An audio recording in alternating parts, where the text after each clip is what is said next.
یعنی اللہ تبارک و تعالیٰ کی نظر رحمت اس کی طرف پھر نہیں ہے۔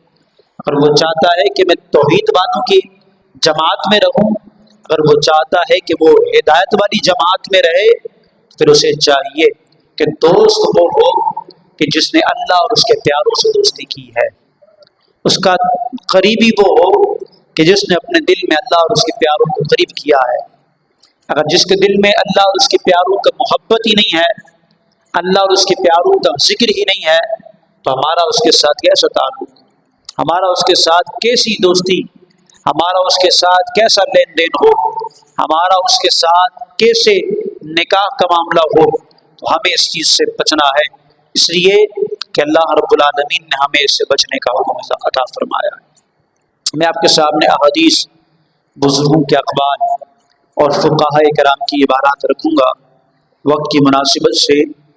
حدیث پاک سنیے، رسول اللہ صلی اللہ علیہ وآلہ وسلم نے ارشاد فرمایا، حضرت انس بن مالک اس حدیث کے راوی ہیں، کہتے ہیں کہ بے شک اللہ تبارک و تعالی اس وقت ناراض ہوتا ہے، ایک ایک لفظ توجہ سے سننا ہے جو ہمارے اس وقت معاشرے میں چل رہا ہے۔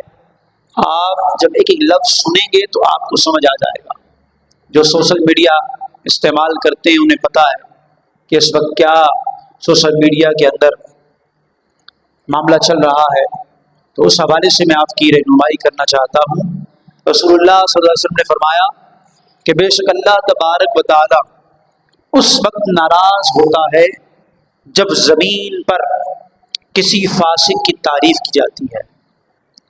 سمجھ آئیے بات، کہ جب زمین پر کسی فاسق کی تعریف کی جاتی ہے تو اللہ تبارک و تعالی اس وقت ناراض ہوتا ہے۔ فاسق کی تعظیم، فاسق کی عزت، فاسق کا احترام، اس سے اللہ کے رسول نے منع فرمایا۔ فاسق کیا ہوتا ہے؟ میں آپ کو ایک آسان جملہ کہوں، باقی چیزیں آپ خود سمجھ جائیں گے۔ جو علی اعلان گناہ کرتا ہو، اعلان کہ اللہ تبارک و تعالیٰ کی جو توہین کرے، جو رسول اللہ کی توہین کرے، کیا وہ فاسق ہوگا کہ نہیں؟ تو کیا وہ اس کا اعلانیہ گناہ ہے یا نہیں؟ ہے نا اعلانیہ گناہ۔ تو اس کی کوئی تعظیم کرے، اس کی کوئی عزت کرے، اس کا کوئی احترام۔ سنیے، تو نبی کریم علیہ السلام نے فرمایا جب زمین پر کسی فاسق کی تعریف ہوتی ہے تو اس وقت کیا ہوتا ہے؟ اللہ تعالی ناراض ہوتا ہے۔ یہ روایت آپ کو یاد ہوئی؟ اب یاد کریں سبق، حدیث رسول اللہ کی یاد کریں۔